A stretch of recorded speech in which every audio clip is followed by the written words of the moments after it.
Roll call করছি তোমাদের। Rule 1, Yes, sir. 2, Present, sir. 3, 4, Present, sir. Roll 3 present. then 4, Present, sir. 5, Present, sir. 6, Roll 5 present. Present, sir. Roll 6. 7, 9, 8, 9, 10, Yes, sir. 10. 8, 9 কি আছো? আচ্ছা, 11, Present, sir. 12, 13, Present, sir. 13. 14, 14, 15, Yes, sir. Roll 16, Yes, sir. 17, Yes, sir. 18, Yes, sir. 19, Yes, sir. 20, 21, Yes, sir. Roll 20. 20 আচ্ছা, ঠিক আছে, 22, 23, Yes, sir. 24, Yes, sir. 25, Yes, sir. 25 আছো? Yes, sir. 25. 27, Yes, sir. 28, 29, 30, 31, 31, 32, 33, 33, Yes, sir. 34, 35, Yes, sir. 36, 37, Yes, sir. 38, 39, 40, 41, sir. Roll 40. 41, 42, Yes, sir. 42. 44, Yes, sir. 44. 45, Yes, sir. 46, 47, Present, sir. 47. 48, 49, Yes, sir. 50, Yes, sir. 51, আর 51 নেই, 13/20, 13/29, Sir, Yes. sir, 16 batch 22 present, sir. So 16, 12. 16 batch 12. আচ্ছা আমি absent গুলো বলছি আবার। Roll Sir, 8, roll 9. Roll 8, 9, 9. Yes, sir. 12, Yes, sir. 12. 22, Yes, sir. Present.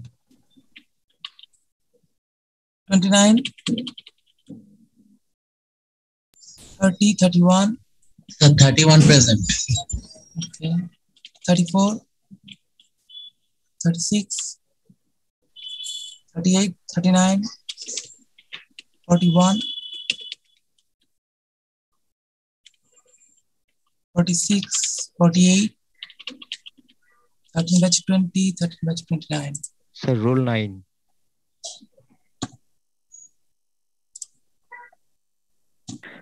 এটাও অনেকে present দিয়েছে দুজন।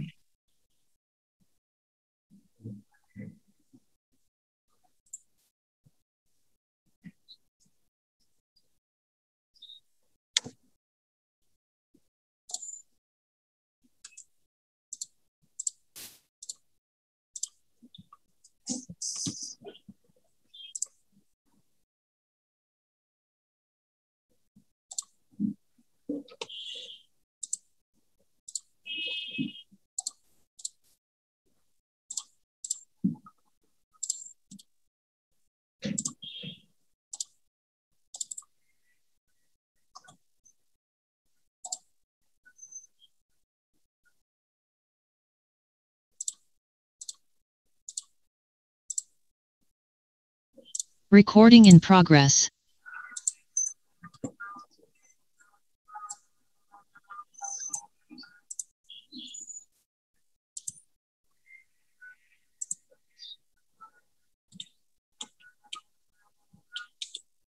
দেখা যাচ্ছে?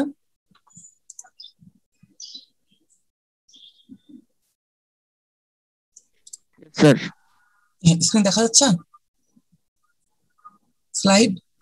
ইয়েস স্যার দেখা যাচ্ছে। জি স্যার দেখা যাচ্ছে। আমরা আজকে যেটা শুরু করবো সেটা হচ্ছে electromagnetic spectrum, light, interaction with light. So first thing হচ্ছে আমরা যেহেতু অ্যাডভান্স ম্যাটেরিয়ালস, আমরা মেটালের ক্ষেত্রে না, আমরা সিরামিক জাতীয় ম্যাটেরিয়াল যেগুলো অক্সাইড আছে এগুলো কিভাবে লাইটের সাথে ইন্টারঅ্যাক্ট করে এবং তার কিছু ফেনোমেনা, এগুলো নিয়ে আমরা মেইনলি ডিসকাস করব। The first thing is ceramic can be transparent, translucent, opaque for one particular composition.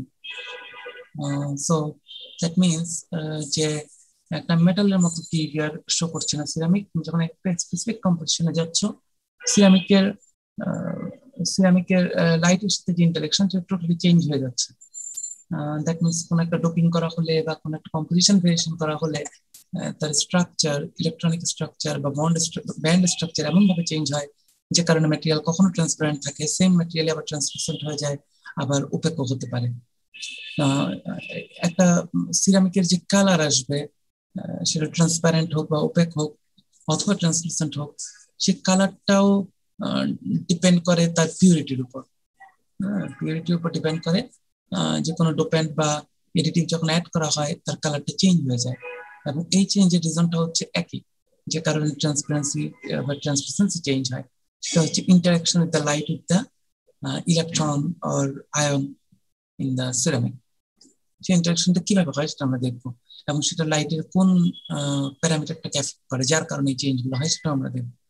Even ceramic তৈরির ক্ষেত্রে আমাদের পয়েন্ট ডিফেক্ট খুব ইম্পর্টেন্ট, বিকজ সিরামিক যখন সিন্টারিং অ্যানেলিং করা হয় তখন অ্যাটমসফিয়ারের উপর ডিপেন্ড করে বিভিন্ন রকম পয়েন্ট ডিফেক্ট সেখানে ক্রিয়েটেড হয় সিরামিকের মধ্যে, এবং সেই পয়েন্ট ডিফেক্ট কিন্তু প্রপার্টিকে কন্ট্রোল করে। স্পেশালি অবশ্যই ইলেকট্রিক প্রপার্টি পাশাপাশি তার যে লাইটের সাথে interaction and behaviour, response behaviour, সেটা ভ্যারি করে।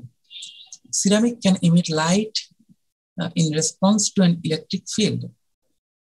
বলা হচ্ছে সিরামিক নিজে কোনো লাইট এমিট করতে পারে কিনা।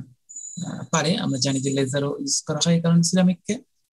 তার মানে হলো যে যদি ইলেকট্রিক ফিল্ড দিয়ে সিরামিক ফিল্ডকে, একটা সিরামিক ইলেকট্রিক ফিল্ডে নিয়ে আসা হয়, তাহলে আমরা সিরামিক থেকে লাইট পেতে পারি। অথবা একটা স্পেসিফিক ওয়েভলেন্থের লাইট ইউজ করে আমরা সিরামিককে যদি ইলুমিনেট করি, ইন দ্যাট কেস সিরামিক থেকে আরেকটা ডিফারেন্ট লাইট ওয়েভলেন্থের লাইট পাওয়া যেতে পারে। And one of the main reason is সিরামিকের মধ্যে ডাইপোল থাকে। আমরা ডাইইলেকট্রিক দেখে আসছি অলরেডি, তাই না? আচ্ছা, ইনসুলেটর অথবা ডাইইলেকট্রিক, সেই ইনসুলেটর বা ডাইইলেকট্রিকের মধ্যে যে ডাইপোল থাকে, সেই ডাইপোল কিন্তু one of the main reason of all of this interaction, যে কেন লাইটের সাথে ইন্টারাক্ট করছে, কেন সে ডিফারেন্ট লাইট দেখাচ্ছে, অথবা কিভাবে বা সে নিজে আরেকটা লাইট এমিট করছে, যেটা লেজারের ক্ষেত্রে হয়। সেই সবকিছু এক্সপ্লেন করা যায় ইলেকট্রন আর ডাইপোল যেগুলো থাকে। ডাইপোল মানে সবসময় ইলেকট্রন হবে, নট নেসেসারিলি, যেমন টেকনিয়ামের ক্ষেত্রে টেকনিয়াম 4+ একটা ডাইপোল ক্রিয়েট করে। আবার সিঙ্গেল ইলেকট্রন যেগুলো থাকে, আমরা বিভিন্ন রকম পোলারাইজেশন দেখেছি, সেই ইলেকট্রন গুলো বিভিন্ন মোশনে ভাইব্রেট করে ইলেকট্রিক ফিল্ডে দিলে, এবং যখনই একটা চার্জড আয়ন, ইলেকট্রন বা আয়ন একটা ফিল্ডের কারণে ভাইব্রেট করবে, আমরা জানি যে যখন সে ইলেকট্রোম্যাগনেটিক ওয়েভ ক্রিয়েট করে সেই ইন্টারাকশনের ফলে। দেন সিরামিকের ফেনোমেনন হচ্ছে সিরামিক লাইট রিফ্লেক্ট করে, সিরামিক লাইট রিফ্র্যাক্ট করে, সিরামিক লাইট অ্যাবজর্ব করে। এগুলো বিভিন্ন ওয়েভলেন্থকে বিভিন্ন ভাবে সে ডিল করে, ইন্টারেক্ট করে। In that pure form most dielectric single crystal, পলিক্রিস্টালের কথা বলা হচ্ছে না, সিঙ্গেল ক্রিস্টাল যেখানে গ্রেন বাউন্ডারি ইফেক্ট নাই, সেগুলোর ক্ষেত্রে ম্যাক্সিমাম ক্ষেত্রে আমরা দেখতে পাই যে সেগুলো ট্রান্সপারেন্ট হয় with respect to the visible light, because অবশ্যই লাইটের ওয়েভলেন্থ বলতে হবে, মানে একই ম্যাটেরিয়াল একটা সার্টেন ওয়েভলেন্থের জন্য ট্রান্সপারেন্ট হতে পারে, আবার সার্টেন ওয়েভলেন্থের জন্য ওপেক হতে পারে। ডিপেন্ড করছে সেই লাইটটার এনার্জি কতটুকু এবং ম্যাটেরিয়ালের ব্যান্ড গ্যাপ এনার্জি কতটুকু, তাদের রিলেটিভ রিলেশনের উপর ডিপেন্ড করবে যে ওই লাইটের রেঞ্জের জন্য সেই ম্যাটেরিয়ালটা কি ভিজিবল হবে নাকি না। আমরা ম্যাটেরিয়ালকে এই জন্য বলি যে আমরা ম্যাটেরিয়ালের ট্রান্সমিশন, অ্যাবজর্বেশন আমরা ইউভি রিজন থেকে ভিজিবল রিজনে শিফট করতে পারি, আমরা ভিজিবল রিজন থেকে ইউভি রিজনেও শিফট করতে পারি। বলা হচ্ছে এটা আমাদের মেটাল বা সেমিকন্ডাক্টর থেকে বিহেভিয়ারটা ডিফারেন্ট, বিকজ সেমিকন্ডাক্টর বিহেভ বা মেটালিক ম্যাটেরিয়াল যেগুলো থাকে এগুলোকে যদি ট্রান্সপারেন্ট করতে হয় তাহলে সেগুলো থিকনেস অনেক কমাতে হয়, less than 1 micrometer, তার মানে ফিউ ন্যানোমিটার লেভেলে কিন্তু আমরা মেটালিক যে ফাইন ফিল্ম সেটার মধ্যে আমরা ট্রান্সপারেন্সি পেতে পারি। ঠিক আছে, আমরা ট্রান্সপারেন্সি পেতে পারি। সো কিন্তু সিরামিকের ক্ষেত্রে সেটা হচ্ছে না, আমরা ঠিক সিরামিকের ক্ষেত্রেও কিন্তু ট্রান্সপারেন্সি পেতে পারি ওভার ডিফারেন্ট ওয়েভলেন্থ রেঞ্জ। এখানে বলা হচ্ছে যে many ceramic and glass also show good transparency to infrared radiation. Infrared মানে হচ্ছে অনেক হাই ওয়েভলেন্থ, অনেক হাই ওয়েভলেন্থে। সো ইভি রিজনও যেরকম তোমার ট্রান্সপারেন্সি পাওয়া যেতে পারে, তেমন আইআর রিজনের যদি আমরা চলে যাই ইনফ্রারেড, সেখানেও কিন্তু ট্রান্সপারেন্সি আসতে পারে। This property has led to the uses of glass optical fiber. আমরা হয়তো অপটিক্যাল ফাইবারের কিছু অ্যাপ্লিকেশন হিসেবে লাস্টে দেখবো এই চ্যাপ্টারে। উই ক্যান প্রডিউস, একটু আগে সিঙ্গেল ক্রিস্টালের কথা বলা হয়েছিল, যে সিঙ্গেল ক্রিস্টাল বা গ্লাস যেগুলো আছে সেগুলো হচ্ছে usually most direct ceramic and single crystal, এগুলো ট্রান্সপারেন্ট। বাট আমরা বেসিক্যালি পলিক্রিস্টালাইন সিরামিকও তৈরি করতে পারি যারা হাইলি ট্রান্সপারেন্ট। বেসিক্যালি পলিক্রিস্টালাইন হওয়া মাত্রই কিন্তু ম্যাটেরিয়াল ট্রান্সলুসেন্সির দিকে চলে যায়, বিকজ তার গ্রেন বাউন্ডারি গুলো লাইট স্ক্যাটার্ড করে, এবং লাইট যখন স্ক্যাটার্ড করে তখনই কিন্তু ট্রান্সপারেন্ট ম্যাটেরিয়াল ট্রান্সলুসেন্ট হয়ে যায়। But still we can do it. আমরা ডোপিং করতে পারি, ডেনসিটি কন্ট্রোল করতে পারি, এভাবে আমরা একটা পলিক্রিস্টালাইন ম্যাটেরিয়ালকেও আমরা ট্রান্সপারেন্ট করতে পারি। একটা ট্রান্সপারেন্ট সিরামিক বা গ্লাস দিয়ে যখন ডোপ করা হয়, পিওর কন্ডিশনে থাকে না, ডোপ করা হয়, ইউজুয়ালি তোমরা জানো যে ট্রানজিশন মেটাল দিয়ে ডোপ করলে একটা কালার আসে। কেন আসে? কালার আসার রিজন হলো তখন ভেতর দিয়ে যখন লাইট পাস করে তখন ওই ডোপ আয়নটা সে কালারের ওয়েভলেন্থের সাথে ইন্টারঅ্যাক্ট করে, যেটা এতক্ষণ পিওর ম্যাটেরিয়ালটা পড়ছিল। তো যখন সেই ডোপ এলিমেন্ট ইন্টারাকশন করবে তখন কালারটা ডিসাইডেড হবে সেই ডোপ এলিমেন্টের ইন্টারাকশনের ফলে। ফর এক্সাম্পল, অ্যালুমিনিয়ামের মধ্যে যদি ক্রোমিয়াম অ্যাড করা হয়, যেটাকে রুবি লাইট তৈরির জন্য বলা হয়, আমরা optical cavity that means solid state লেজারে যেখানে লাইটটা তৈরি করা হয়, প্রডিউস করা হয়, সেখানে ক্রোমিয়াম 3+ যখন থাকে, এ লাইটের সাথে ইন্টারাকশন করে একটা রেড লাইট তৈরি করে। এই কারণে এটাকে আমরা রুবি লেজার বলি। First solid state laser, neodymium use হয়, আর অনেক কিছু ইউজ হয় ডিফারেন্ট কালারের জন্য। আমরা পিএল ফটোলুমিনেসেন্স স্পেকট্রোস্কোপি করি, আমরা দেখি যে ভিন্ন ভিন্ন কালার সিরামিক দিচ্ছে, সেখান থেকে আমরা বলি যে ঠিক আছে তাহলে different laser, blue laser, green laser, এগুলো থেকে ইউজ করা যাবে। সো বেসিক্যালি যখন একটা আয়ন ডোপ করা হচ্ছে, সেই আয়নটা অ্যালুমিনিয়ামের মধ্যে থেকেই লাইটের সাথে ইন্টারঅ্যাক্ট করে সেই আয়নের কারণে একটা ডিফারেন্ট ওয়েভলেন্থ আসছে। তার মানে কি, এই আয়নগুলো যেগুলো থাকে, এই আয়নগুলো যখন ডিফেক্টের সাথে রিকম্বিনেশন হয়, আমরা জানি ইলেকট্রন যখন জাম্প করে ফিরে আসে তখন তার অ্যাবজর্ব এনার্জি সে লাইট হিসেবে ছেড়ে দেয়। ঠিক সেম ভাবে যদি রিকম্বিনেশনটা ডিফেক্টের সাথে হয়, যেমন ক্রোমিয়াম 3+ এর সাথে নিচের একটা অক্সিজেন ভ্যাকেন্সি, অক্সিজেন আয়নের রিকম্বিনেশন হলো, সেক্ষেত্রেও কিন্তু একটা লাইট এমিট করবে, রাইট? একটা কন্ডাকশন ব্যান্ড থেকে ইলেকট্রন ভ্যালেন্স ব্যান্ডে আসার যে কথা, কন্ডাকশন ব্যান্ডে একটা পজিটিভ আয়ন একটা নেগেটিভ আয়নের সাথে রিকম্বিনেশন করে গেলে সেখান থেকে এনার্জি এমিট করবে। তো সেই আয়নগুলোর মধ্যে হচ্ছে ক্রোমিয়াম 3+, নট অ্যালুমিনিয়াম 3+। অ্যালুমিনিয়াম 3+ থাকতে পারে, সে হয়তো অক্সিজেন 2- এর সাথে ইন্টারঅ্যাক্ট করে কোনো লাইট দিচ্ছে না, কিন্তু যখন ক্রোমিয়াম 3+ দিলাম তখন ক্রোমিয়াম 3+ অক্সিজেন 2- আয়নের সাথে রিকম্বাইন করে দেখা যাচ্ছে একটা লাইট দিচ্ছে। এভাবে কিন্তু একটা ম্যাটেরিয়ালের যে লাইট তৈরির ক্যাপাসিটি, একটা ওয়েভলেন্থ তৈরির ক্যাপাসিটি অথবা ম্যাটেরিয়াল কালার, এগুলো ভেরি হয়ে যাচ্ছে আমাদের ডোপিং এর কারণে। এখন বিভিন্ন রকম সলিড স্টেট লেজার তৈরি করা হয় ডিফারেন্ট এলিমেন্টস দিয়ে, নট অনলি ট্রানজিশন মেটাল, আমরা rare earth elements, block elements এদেরকে অ্যাড করছি, এবং অনেক ডিফারেন্ট বিহেভিয়ার আমরা অবজার্ভ করে থাকি। সো বেসিক্যালি ডোপিং এর মাধ্যমে আমাদের ইলেকট্রনিক সিরামিকগুলোর ইলেকট্রনিক ব্যান্ড স্ট্রাকচার মডিফাই হয়ে যাচ্ছে, এবং ব্যান্ড স্ট্রাকচার মডিফাই হচ্ছে কিভাবে, সেই আয়নগুলোর যে লাইট আসছে সেই লাইটের ইন্টারাকশন বিহেভিয়ার চেঞ্জ হওয়ার কারণে। কারো কোনো কোশ্চেন আসছে পর্যন্ত?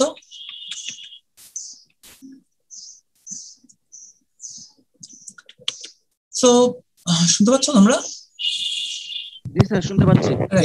ওকে, এখন দেখো আবার আমরা আগের মতো কিছু ইম্পর্টেন্ট প্যারামিটার দেখি, যেমন ওয়েভলেন্থ আছে, ফ্রিকোয়েন্সি আছে, এগুলো তোমরা বোঝো, ভেলোসিটি ভি বোঝো, লাইট ভেলোসিটি সি আছে, রিফ্র্যাক্টিভ ইন্ডেক্স দেখবো আমরা, বাইফিনিয়ন্স দেখবো, it's relevant to the refractive index, speed of light C, reflected light R, transmittance T, band gap energy already তোমরা বোঝো, intensity simple units, permittivity of vacuum এটা দেখেছো, মোলার রিফ্লেক্টিভিটি একটা টার্ম আছে, অ্যাভোগাড্রো নাম্বার তোমরা জানো, লিনিয়ার ইলেকট্রোপিক কোএফিশিয়েন্ট, কোয়াড্রেটিক কোএফিশিয়েন্ট আছে, polarisation পারসিকুয়েন্ট, তো অনেকগুলো প্যারামিটার আছে, এগুলোকে আমরা ধীরে ধীরে দেখবো যেগুলো কোনটা কিভাবে কাজ করে, কিছু কিছু জিনিস আমরা জানি। আমরা ছোট কিছু জিনিস এখানে তোমরা দেখবা, এগুলো তোমাদের কিছু কিছু জিনিস জানা, কিছু কিছু জিনিস অবশ্যই ডিফারেন্ট দেখতে পাবা, ডিফারেন্ট ভাবে এক্সপ্লেইন করা। যেমন আমরা সবসময় জানি যে একটা লাইটের একটা স্পেসিফিক ওয়েভলেন্থ এবং ফ্রিকোয়েন্সি আছে, এটা তোমরা জানো তাই না? একটা লাইটের স্পেসিফিক ওয়েভলেন্থ এবং ফ্রিকোয়েন্সি আছে। আমরা আবার বলি যে একটা লাইট যখন ম্যাটেরিয়ালের ভেতর দিয়ে যায়, পাস করে, তখন তার ভেলোসিটি চেঞ্জ হয়ে যায়, রাইট? আচ্ছা, তাহলে যার ফ্রিকোয়েন্সি কম তার ভেলোসিটি বেশি না কম বলো তো? জি স্যার, কি বললেন? এই লাইটের ফ্রিকোয়েন্সি কম, তার ভেলোসিটি কি কম না বেশি কোন একটা সার্টেন মিডিয়াতে? লাইটের যদি ফ্রিকোয়েন্সি কম থাকে তাহলে তার ওয়েভলেংথ বড়। ওয়েভলেংথ বড় হলে এটার রিফ্র্যাক্টিভ ইন্ডেক্স কম, সুতরাং স্পিড বেশি হওয়া উচিত। স্পিড ফ্রিকোয়েন্সি তুমি এত দূরে যাওয়ার প্রয়োজন পড়ে না অ্যাঙ্গেল দিয়ে, সরাসরি আমরা ফ্রিকোয়েন্সি দিয়ে বলি যে যার ফ্রিকোয়েন্সি দেখো এখান থেকে এফ ইকুয়াল টু হচ্ছে সি বাই ল্যামডা, ঠিক আছে? সো যদি ফ্রিকোয়েন্সি কম হয় তাহলে তার স্পিড কি হবে? বেড়ে যাবে। তার কি ফ্রিকোয়েন্সি বা ওয়েভলেন্থ চেঞ্জ হবে? ফ্রিকোয়েন্সি বা ওয়েভলেন্থ কি চেঞ্জ হবে? স্যাম্পলের ভিতরে গেলে স্যার ফ্রিকোয়েন্সিটা তো স্যার সেমই থাকবে, ওয়েভলেংথটা চেঞ্জ হবে না, ওয়েভলেন্থটা চেঞ্জ হয়ে যাবে, রাইট? তার মানে আমরা নরমাল ভাবে যখন বইগুলোতে এক্সপ্লেইন করি আমরা বলি যে একটা সার্টেন ওয়েভলেন্থ যখন ভেতর দিয়ে যায়, ফ্রিকোয়েন্সি বেশি হলে এক স্পিড, ফ্রিকোয়েন্সি কম হলে অন্য স্পিড, কিন্তু ইন্টারাকশন হয়। বাট ইন্টারাকশনের সময় কিন্তু আসলে তার স্পিড, এই জিনিসটা ইম্পর্টেন্ট যে তার ওয়েভলেন্থ কিন্তু আসলে চেঞ্জ হয়ে যায়। যেমন একটা ব্লু লাইট তুমি যদি একটা সার্টেন 420 বা 490 ওয়েভলেন্থ পাস করো, সে কিন্তু আসলে ওয়েভলেন্থ কিন্তু 490 থাকে না। হ্যাঁ, এটা খুব ইম্পর্টেন্ট। আমরা অনেক বইতেই দেখছি এক্সপ্লেইন করে যে 490 ওয়েভলেন্থ যাওয়ার সময় লাইট ইনডাইরেক্ট করে এটাকে রিফ্লেক্ট করে দিচ্ছে, কিন্তু খেয়াল করতে হবে সে কিন্তু 490 থাকে না, তার কিন্তু ওয়েভলেন্থ চেঞ্জ হয়, ঠিক আছে? ওয়েভলেন্থ চেঞ্জ হয়, এটা একটা ইম্পর্টেন্ট ফিনোমেনা। সো এফ হচ্ছে frequency constant, C by lambda. F যদি কনস্ট্যান্ট থাকে, স্পিড কমে যাওয়ার মানে ল্যামডা অবশ্যই কমবে, স্পিড বেড়ে যাওয়ার মানে ল্যামডা অবশ্যই বাড়বে। ফ্রিকোয়েন্সি কম, ল্যামডা বেশি, স্পিড বেশি, ঠিক আছে? সো এটা একটা ইম্পর্টেন্ট জিনিস। ফ্রিকোয়েন্সি কখনো চেঞ্জ হবে না। ম্যাটেরিয়ালের ডেনসিটির কারণে মনোক্রোমেটিক লাইট যখন পাস করবে তার ওয়েভলেন্থ চেঞ্জ হতে পারে। যখন একটা হাই ডেনসিটি ম্যাটেরিয়ালের মধ্যে দিয়ে যাবে তখন স্বাভাবিকভাবে ভেলোসিটি কম হবে। ভেলোসিটি কম হওয়া মানে হচ্ছে তার ভিসি হচ্ছে কম, সুতরাং অবশ্যই ল্যামডাও কম হবে। যেভাবে সি কমবে সেভাবে ল্যামডা কমবে, যেহেতু তার প্রপোর্শনটা মেনটেন করে ফ্রিকোয়েন্সিটা ফিক্স থাকবে। লাইট ওয়েভস কেন রিটার্ড করে, কেন স্পিডটা কমে যায়? স্পিড কমে যাওয়ার কারণটাই হচ্ছে ভেতরে যে ইলেকট্রন গুলো আছে, ইলেকট্রোম্যাগনেটিক ওয়েভের সাথে সেই ইলেকট্রন গুলো ইন্টারাকশন করে, ইন্টারাকশনের কারণেই কিন্তু এটা কমে যায়। ইন্টারাকশনটা কিভাবে কমে, রাইট? সেটা একটা বিষয়। আমরা ইলেকট্রোম্যাগনেটিক ওয়েভের কথা বলি। ইলেকট্রোম্যাগনেটিক ওয়েভে আমরা যদি বলি ম্যাক্সওয়েলের কথা বলা হয়, যে ম্যাক্সওয়েল ইকুয়েশন বলে যে একটা ইলেকট্রোম্যাগনেটিক ওয়েভ যখন কিভাবে অরিজিনেট হয়, একটা অ্যাক্সিলারেটিং চার্জ প্রপাগেট করে একটা ইলেকট্রিক ফিল্ড এবং ম্যাগনেটিক ফিল্ড 90 ডিগ্রি থাকলে তার 90 ডিগ্রিতে একটা ওয়েভ ক্রিয়েট হয়, রাইট? সো আমরা যদি জেনারেল ভাবে চিন্তা করি যে এটা একটা ইলেকট্রিক ফিল্ড, এটা একটা ম্যাগনেটিক ফিল্ড, ওয়াই অ্যাক্সিস বরাবর যদি আমি ইলেকট্রিক ফিল্ড চিন্তা করি, জেড অ্যাক্সিস বরাবর যদি ম্যাগনেটিক ফিল্ড চিন্তা করি, তাহলে ওয়েভটা প্রপাগেট করে এক্স অ্যাক্সিস বরাবর। এটা তোমরা সবাই জানো, রাইট? আচ্ছা, এখানে একটা জিনিস খেয়াল করো যে দেখতেই যে ওয়েভটা যে ডান দিকে সরে যাচ্ছে মনে হচ্ছে, বেসিক্যালি ওয়েভটা কি এভাবে সরে যাচ্ছে? আসলে কিন্তু ওয়েভটা এভাবে সরে যাচ্ছে না। হ্যাঁ, ওয়েভের পার্টিকেল গুলো আমরা যদি চিন্তা করি মানে কিভাবে এটা ক্রিয়েট হচ্ছে, তুমি এই পয়েন্টটা খালি চিন্তা করো। এই পয়েন্টটাতে দেখো হাইটটা বাড়লো, পরে হাইটটা কমলো, আবার হাইটটা বাড়তেছে, হাইটটা কমতেছে, রাইট? তার মানে এই জায়গাগুলোতে প্রতিটা মোমেন্টে হাইট বাড়তেছে কমতেছে, ঠিক আছে? এই ছবিটা দেখে মনে হচ্ছে লেফট থেকে রাইটে যাচ্ছে, বাট তোমরা এন্ড দুটা যদি খেয়াল করো তাহলে দেখতে পাবা, খালি একটা লাইনের উপর খেয়াল করবে যে প্রতিটা পয়েন্টে ইন্টেন্সিটি কিভাবে বাড়তেছে কমতেছে, বোঝা যাচ্ছে? ঠিক আছে, প্রতিটা পয়েন্টে কিভাবে চেঞ্জ হচ্ছে। আমরা যদি হরাইজন্টাল এবং ভার্টিক্যাল দুটোকে ডিফারেন্ট ভাবে দেখতে চাই তাহলে এখানটা আরেকটু ভালোভাবে দেখো। সেটা হচ্ছে যে এই ছবিটাতে দেখো, এই জায়গাটাতে যে কিভাবে এটা ক্রিয়েট হচ্ছে একটা পয়েন্টের উপরে, ঠিক আছে? দেখতে মনে হচ্ছে জিনিসটা পাস করে যাচ্ছে, বোঝা যাচ্ছে? এটা হচ্ছে একটা হরাইজন্টাল ক্ষেত্রে, একটা ভার্টিক্যাল ক্ষেত্রে। আরেকটা ইম্পর্টেন্ট বিষয় হলো এই সিঙ্গেল ওয়েভলেন্থ আমরা কোথা থেকে পাচ্ছি? সিঙ্গেল মনোক্রোমেটিক ওয়েভলেন্থটা সেটা আমরা পাচ্ছি প্লেন পোলারাইজেশনের মাধ্যমে। একটা আনপোলারাইজড লাইট যখন থাকে সে কিন্তু স্বাভাবিকভাবে এভাবে একটা প্লেনে যায় না, যে লাইটগুলোকে আমরা এখানে দেখতে পাচ্ছি ইলেকট্রিক, মানে জেনারেলি যদি সেটা পোলারাইজ না থাকে, আনপোলারাইজ যদি থাকে, বাট সেটাকে আমরা ফিল্টারিং করে একটা ভার্টিক্যাল প্লেনে নিয়ে আসতে পারি। সো এটা জাস্ট খুব ডিটেইল বোঝার কিছু নাই, একটা সিম্পল এক্সাম্পল দিলাম তোমাদের। আমরা নন পোলারাইজড লাইট বা নন পোলার একটা ওয়েভকে আমরা পোলারাইজ করতে পারি, এবং সেই দুইটা পোলারাইজকে আমরা যদি 90 ডিগ্রি অ্যাঙ্গেলে পাস করি তাহলে আমাদের ইলেকট্রোম্যাগনেটিক ওয়েভটা ক্রিয়েট হয়। এখন ইলেকট্রোম্যাগনেটিক ওয়েভ হচ্ছে একটা লাইট, মানে লাইট হচ্ছে ইলেকট্রোম্যাগনেটিক ওয়েভের একটা স্পেকট্রামের একটা পার্ট। আমাদের ভিজিবলটা হচ্ছে যেমন 400 থেকে 700, আমরা নিচে থেকে ইউভি পাচ্ছি, হায়ারে গেলে আমরা আইআর পাচ্ছি। So an electromagnetic wave in visible part of a spectrum may be emitted, কখন এমিট করে? আমরা বলি যে একটা ইলেকট্রন যখন তার পজিশন চেঞ্জ করে তার রিলেটিভ পজিশনের সাপেক্ষে, তাই না, involving A change in dipole moment. আমরা ডাইপোল মোমেন্টের সাথে আমরা রিলেট করছি। একটা ইলেকট্রন আমরা বলি যে একটা চার্জড পার্টিকেল যখন এক্সিলারেটেড হয় তখন সে ইলেকট্রোম্যাগনেটিক ওয়েভ তৈরি করে। একটা চার্জ পার্টিকেল যখন এক্সিলারেটেড হয়, একটা চার্জ পার্টিকেল যখন তার ইকুইলিব্রিয়াম পজিশন থেকে মুভ করতে থাকে, তার মানে একটা ডাইপোল ক্রিয়েট হচ্ছে, এবং সেই ডাইপোল যখন ক্রিয়েট হয় তখন একটা ইলেকট্রোম্যাগনেটিক ওয়েভ ক্রিয়েট হচ্ছে একটা মুভমেন্টের মাধ্যমে। আবার ইলেকট্রনটা যদি কন্টিনিউয়াসলি এক্সিলারেটেড হয়ে মুভ করে তাহলেও হবে। যেমন light can also be emitted from single charge moving at a high speed under the influence of magnetic field. দুটোই কিন্তু সম্ভব, রাইট? একটা ইলেকট্রন যদি একটা ডাইপোল মোমেন্ট ক্রিয়েট হয়, মুভ করতে থাকে তার পজিশন, তাহলে যেমন ইলেকট্রোম্যাগনেটিক ওয়েভ ক্রিয়েট হতে পারে, তেমনি এটা তোমরা জানো যে ইলেকট্রন যখন ব্যাক করে তখন সে এনার্জি ছেড়ে দেয়, ক্লিয়ার? তার মানে not only magnetic field always, মানে ইলেকট্রোম্যাগনেটিক ফিল্ড বলে একটা ইলেকট্রিক ম্যাগনেটিক ফিল্ডের ইয়েতে এখানেও কারণ আছে। বেসিক্যালি ইলেকট্রিক ফিল্ডের কারণে একটা করসপন্ডিং ম্যাগনেটিক ফিল্ড ক্রিয়েট হয় এমনিতেই। সো আমরা জেনারেলি বলবো যে একটা চার্জকে যদি ম্যাগনেটিক ফিল্ডের আন্ডারে রেখে এক্সিলারেট করা যায় তাহলে যেমন ইলেকট্রোম্যাগনেটিক ফিল্ড তৈরি হবে, একটা ওয়েভ তৈরি হবে, তেমনি একটা ইলেকট্রন চার্জ আয়ন সে যদি মুভ করে ডাইপোল মোমেন্ট চেঞ্জ করে তাহলেও হবে। আমরা জানি যে একটা ইলেকট্রন যখন ভ্যালেন্স থেকে কন্ডাকশন থেকে ভ্যালেন্স ব্যান্ডে ফিরে যায়, সে যে এনার্জিটি ছেড়ে দেয় সেটা কিন্তু একটা ইলেকট্রোম্যাগনেটিক ওয়েভ হিসেবে ছেড়ে দেয়, কারণ কি সেটা ডাইপোল চেঞ্জ করছে। বোঝা যাচ্ছে? So a dielectric material reacts to electromagnetic radiation. একটা ডাইরেক্ট ম্যাটেরিয়াল ইলেকট্রোম্যাগনেটিক রেডিয়েশনের সাথে রিঅ্যাক্ট করে। কেন রিঅ্যাক্ট করে? Because opposite electric charge are displaced in opposite direction. Dielectric ম্যাটেরিয়ালের ভিতর ডিফারেন্ট ইলেকট্রিক চার্জ থাকে, একদিকে পজিটিভ একদিকে নেগেটিভ। যখন তুমি ডাইরেক্ট্রিক ফিল্ড দাও, পজিটিভটা একদিকে সরে যায়, নেগেটিভটা আরেকদিকে সরে যায়। এই যে ইন্টারাকশন মুভমেন্ট, ডাইপোলের চেইন, চার্জ পার্টিকেলের মুভমেন্ট, এর ফলে কিন্তু আরেকটা ইলেকট্রোম্যাগনেটিক ওয়েভ ক্রিয়েট হয়। তখন আমরা একটা লাইট ক্রিয়েট হতে দেখি অথবা একটা লাইটের ইন্টারাকশন বিহেভিয়ারে ডিফারেন্স দেখতে পাই। সো মেজর বিষয়টা হলো আমরা এখানে দেখতে পাচ্ছি যে যখন বেসিক্যালি চার্জড পার্টিকেল অথবা ডাইপোল যেগুলো থাকে সেগুলো লাইট কিভাবে ইন্টারাক্ট করছে তার উপর ডিপেন্ড করছে আসলে কিভাবে এটা ডিফারেন্ট লাইট দিবে বা ডিফারেন্ট অপটিক্যাল বিহেভিয়ার, ট্রান্সমিটেন্সি, অ্যাবজর্বেন্স এগুলো দিবে, এবং এগুলো সবই ডিপেন্ড করে লাইটের ওয়েভলেন্থের উপর। এটা হচ্ছে বেসিক্যালি একটা ইলেকট্রোম্যাগনেটিক স্পেকট্রাম। এর মধ্যে খুব ছোট্ট একটা রিজন হচ্ছে আমাদের 400 বা 380 থেকে শুরু করে 700 পর্যন্ত রাফলি, এটা হচ্ছে আমাদের ভিজিবল স্পেকট্রাম, একটা ছোট অংশ। সো দ্য ক্লাসিক্যাল ডেসক্রিপশন, আচ্ছা এখানে একটা ইম্পর্টেন্ট বিষয় আমরা দেখবো, সেটা হচ্ছে অ্যাবজর্পশন। অ্যাবজর্পশন জিনিসটা কিভাবে হয়, ঠিক আছে? তোমরা যারা জানো যে বোঝো নাকি যে লাইটের এনার্জি যদি ব্যান্ড গ্যাপের চেয়ে বেশি হয় তাহলে কি অ্যাবজর্ব হবে না ট্রান্সমিট হবে বলো তো?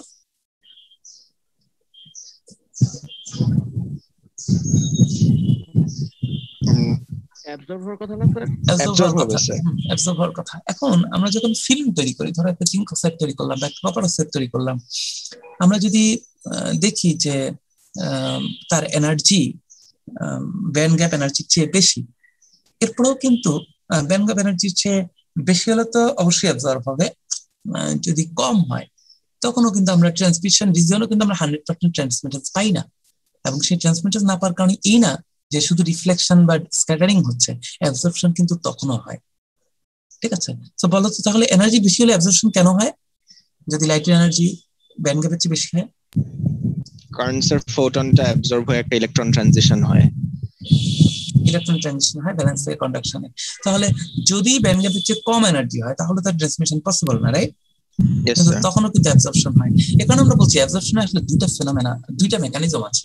একটা মেকানিজম হচ্ছে ইলেকট্রন ভ্যালেন্স ব্যান্ড থেকে কন্ডাকশন ব্যান্ডে যাবে, আরেকটা হচ্ছে ভ্যালেন্স ব্যান্ড থেকে কন্ডাকশনে না গিয়েও কিন্তু অ্যাবজর্পশন হতে পারে। তোমরা যখন বিভিন্ন ফিল্ম নিয়ে কাজ করবে তখন দেখবা যে অ্যাবজর্পশনটা কন্ট্রোল করা ইম্পর্টেন্ট। আমরা সোলার সেলে যাবো, অ্যাবজর্পশন কম বেশি লাগবে, তো তখন আমাদের অনেক কিছু চিন্তা করতে হয়। আমি কি শুধু ব্যান্ডেজ স্ট্রাকচার টিউন করবো?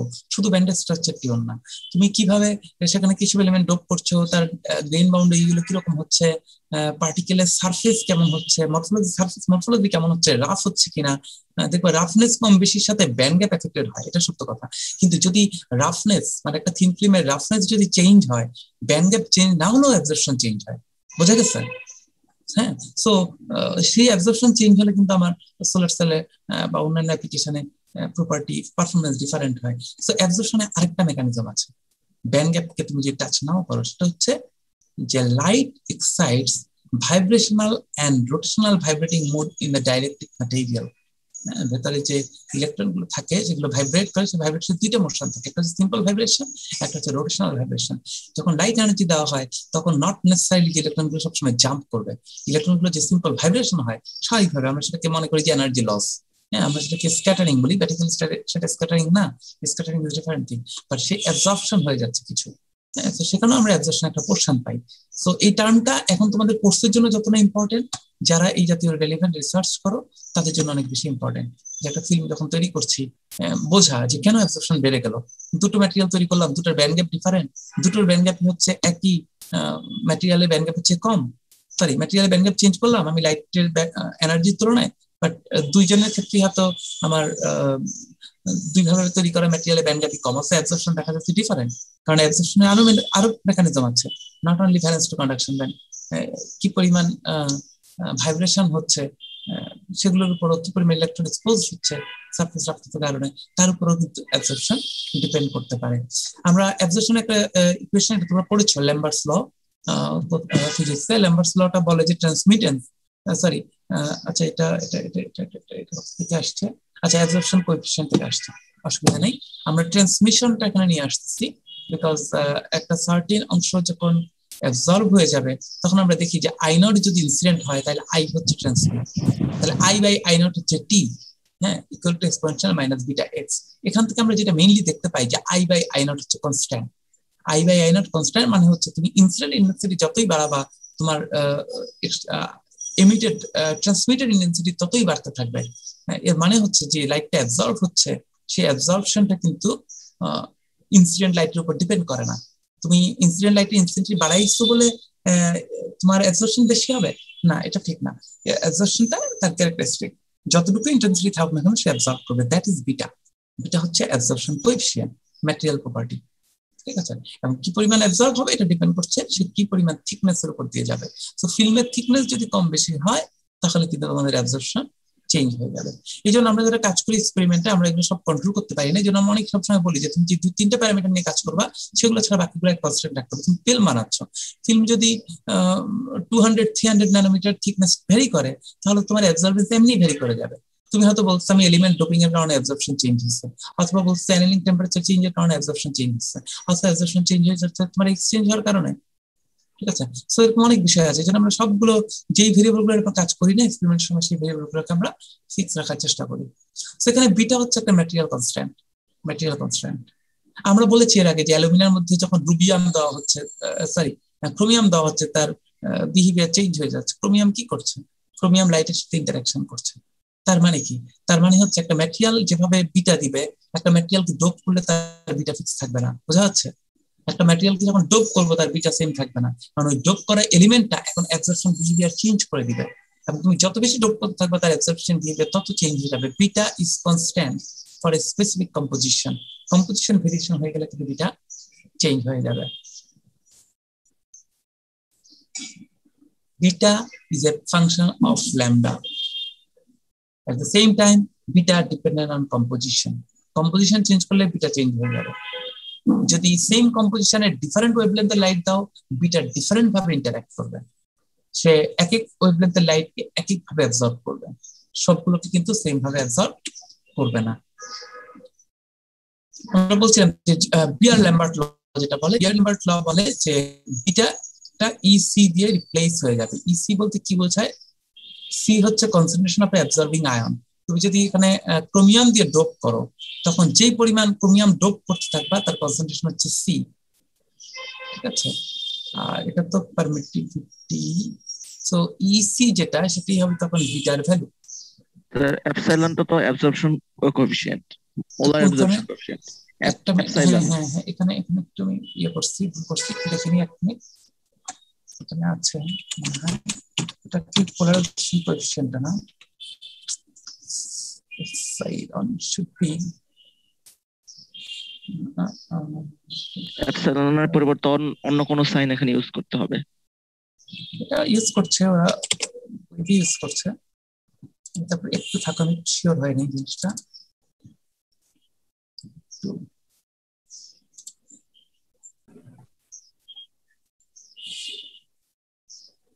Real numbers, sorry.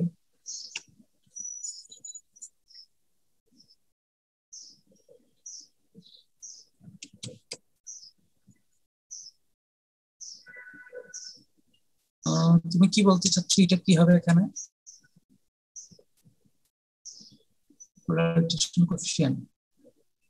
জি স্যার, এপসাইলন সাইনটা অলরেডি আমরা না সাইন কি হোক অসুবিধা নেই, এটা বই ইউজ করছে, তো আমার কিছু করার নেই, বইতে ইউজ করছে এটা। তোমাদের বইতে তোমরা চাইলে অন্য কিছু ইউজ করতে পারো। The concentration of absorbing ion, absorption per concentration. ঠিক আছে ঠিক আছে, বুঝতে পারছি। না সিম্পল, এটা এখানে আসে নাই।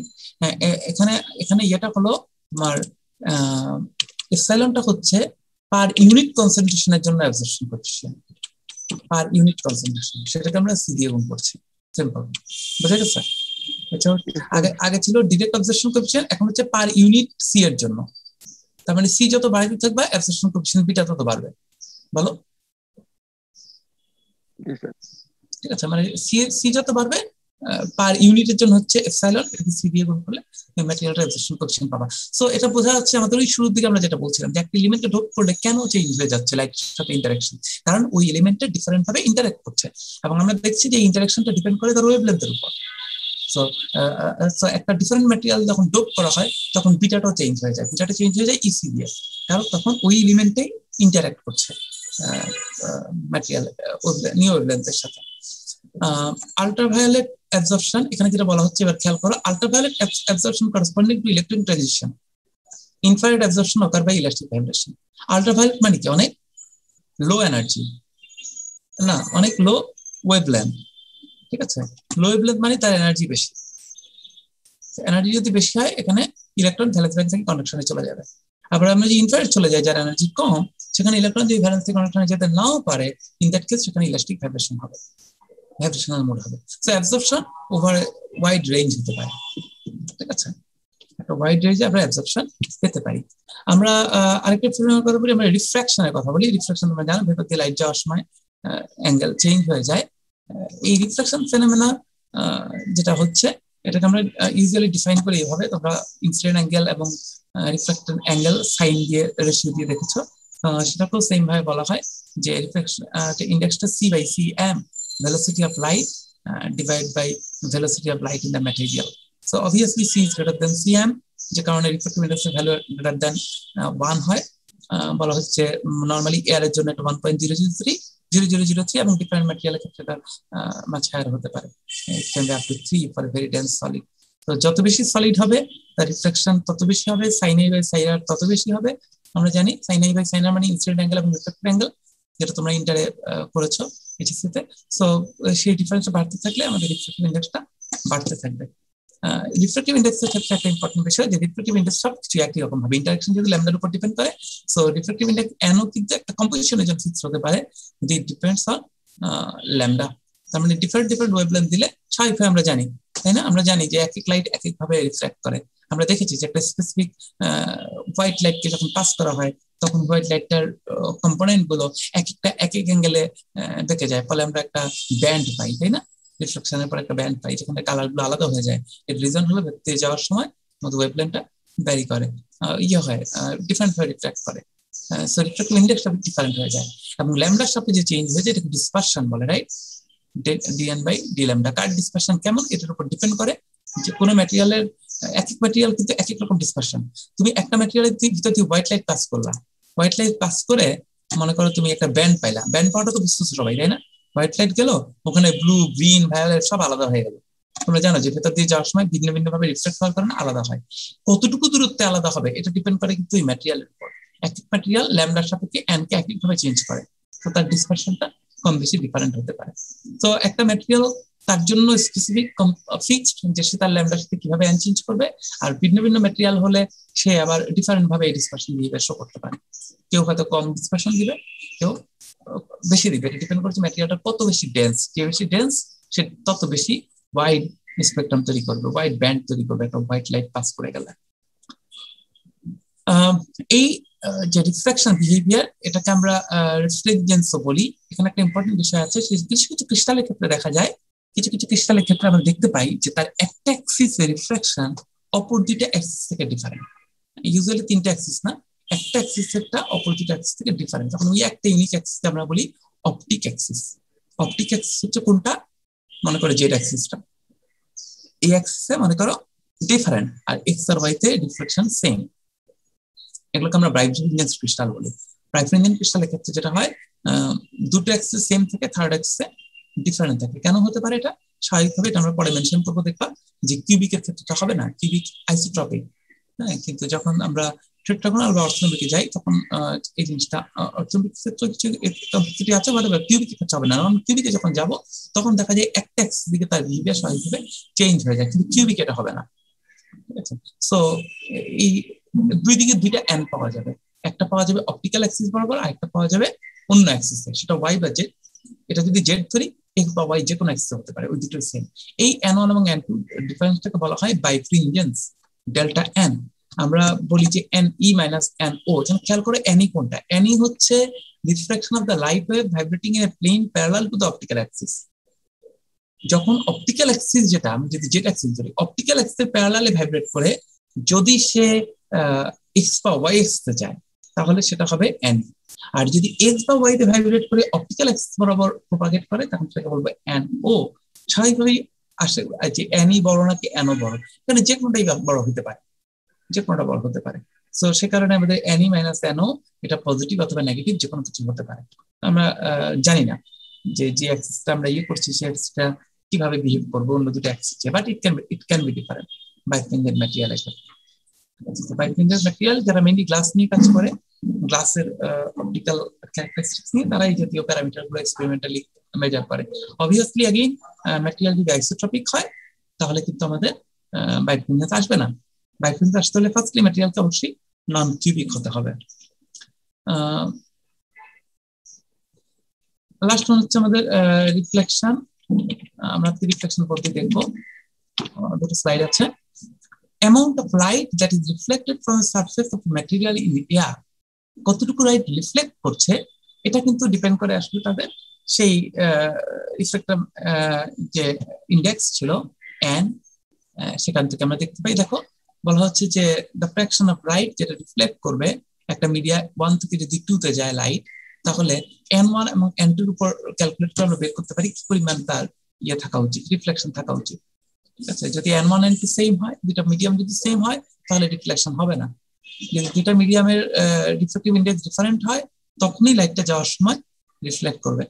আমি অ্যাপ্লিকেশনে তোমাদেরকে একটা ইন্টারেস্টিং জিনিস দেখাবো, সেটা হচ্ছে অ্যান্টি রিফ্লেকশন কোটিং, যেটা অনেক সময় বাসার উইন্ডোর গ্লাসে দেওয়া হয়। অ্যান্টি রিফ্লেকশন কোটিং আমাদের চশমাতে ইউজ করা হয় অনেক সময়, বাইরে গেলে যেন ইজি আমাদের চোখের ক্ষতি না করে সেই জন্য। তো ওই ক্ষেত্রে এই জিনিসগুলো দেখবা খুব ইন্টারেস্টিং, যে ম্যাটেরিয়ালের রিফ্লেকটিভ ইন্ডেক্স চেঞ্জ হচ্ছে আর ইন্টারফেস থেকে রিফ্লেক্ট করে আসছে। আমরা অ্যান্টি রিফ্লেকশন কোটিং দিয়ে চশমার মধ্যে দিয়ে করি যে ভিজিবল লাইটটা আমাদের চোখে আসবে, কিন্তু ইউভি বা ক্ষতিকর অংশগুলো যেন রিফ্লেক্ট করে সরে যেতে পারে। সো এই রিফ্লেক্টিভ ইন্ডেক্স ক্যালকুলেট করে আমরা বের করতে পারি আর এর ভ্যালু, বা আর থেকে আমরা ডিজাইন করতে পারি যে আমি যদি রিফ্লেকশন কম বেশি করতে চাই তাহলে ম্যাটেরিয়ালের রিফ্লেক্টিভ ইন্ডেক্স থেকে কিভাবে এটাকে ডিজাইন করা যায়। বলা হচ্ছে এয়ার এর জন্য যেমন N1 এর ভ্যালু হচ্ছে 1, আমরা দেখেছি 1.0003, এর আপনি ক্যান বি 1। একটা অপটিক্যাল গ্লাস যেটা নর্মাল অপটিক্যাল গ্লাস তার জন্য হচ্ছে 1.5। আবার একটা লেড ক্রিস্টাল গ্লাস যদি হয়, যেখানে লেড অ্যাড করা হয়, সেখানে রিফ্লেক্টিভ ইন্ডেক্স অনেক বেড়ে যায়, ডেনসিটি 2.1 পর্যন্ত চলে যায়। তো দেখো আমরা একটা নর্মাল অপটিক্যাল গ্লাসে 4% রিফ্লেক্টেন্স পাচ্ছি, যেখানে একটা লেড ক্রিস্টাল গ্লাসে রিফ্লেক্টেন্স 13% পর্যন্ত যেতে পারে। সেখানে মেইন বিষয়টা হলো যে reflectance is a function of refractive index. ম্যাটেরিয়ালের দুটো রিফ্র্যাক্টিভ ইন্ডেক্স যদি জানা থাকে তাহলে আমরা তাদের রিফ্লেকশন সম্পর্কে idea পেতে পারি। The last one lecture, the slide, the equation is very important when we use dielectric of anti-reflective coating. আমরা এটা দেখাবো ARC anti reflection coating কিভাবে কাজ করে। এখানে দুইটা ইন্টারফেস থাকে, একটা হচ্ছে তোমার এয়ার এর সাথে কোটিং এর ইন্টারফেস, একটা হচ্ছে কোটিং এর সাথে যে গ্লাসের উপর কোটিং দেওয়া হচ্ছে তার ইন্টারফেস। দুইটা ইন্টারফেসে দুইবার হয়, তারপরে সেখানে ইন্টারফারেন্স হয়। এভাবে আমরা রিফ্লেকশন কন্ট্রোল করতে পারি। The thickness of the film and the nature of the reflecting surface will also be important.